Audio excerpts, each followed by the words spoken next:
बैसाखी के दूसरे रोज़ आज गुरुद्वारा तिब्बी साहिब तराल में कश्मीर में एक तकरीब मुनक़्क़द हुई, जिसमें अक़ीदतमंदों की एक बड़ी तादाद ने शिरकत की।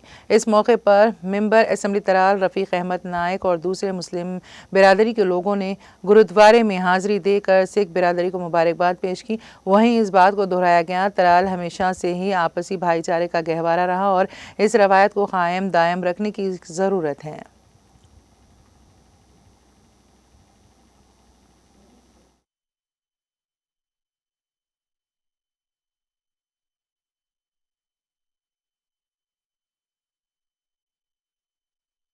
करे किसको किसी की नज़र न लगे, ये भाईचारा क़यामत तक जारी रहे। देखिए, मैं लोगों से एक ही गुजारिश करूँ, मज़हब नहीं सिखाता आपस में बैर रखना। सजता है ये बहार जब सब खुश हों, क्या मुसलमान, क्या सिख, क्या हिंदू, जब हम पुरानी तरह अपनी एक शान बशाना एक दूसरे के दुख सुख में साथ हैं। वल्लाह उसी में मज़ा है कि हम सब आखिर इंसान ही हैं। धर्म विभिन्न हो सकते हैं हमारे, लेकिन इंसानियत का धर्म सबका धर्म है। मैं चाहूँगा आप लोग भी, हम भी, ये भी इकट्ठे फले फूले तरक्की करें, हर दुख सुख में एक दूसरे के साथ रहे और अल्लाह करे सबको सुख शांति मिल जाए। ये मेरी दुआ है अल्लाह से।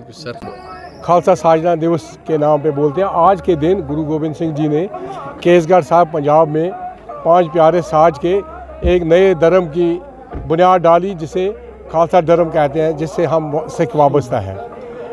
आज के दिन हम सिखों से सिंह बने और ये दिन हम सारे मुल्क के साथ साथ आज गुरुद्वारा टिब्बी साहिब सईमू में हर साल मनाते हैं।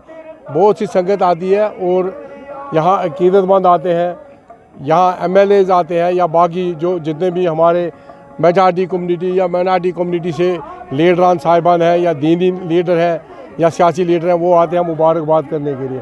आज के दिन हम वाहिगुरु से यही प्रार्थना करते हैं कि आज के दिन रियासत कश्मीर, जम्मू कश्मीर में और ख़ुसूसन कश्मीर के अंदर अल्लाह ताला भगवान वाहिगुरु अमन और शांति लेकर आए। यही हमारा पैगाम है। और जो ये आपसी भाईचारा है ख़ुसूसन तराल में, हम दुआ करते हैं कि ये हमेशा कायम रहा है और आइंदा भी कायम रहे।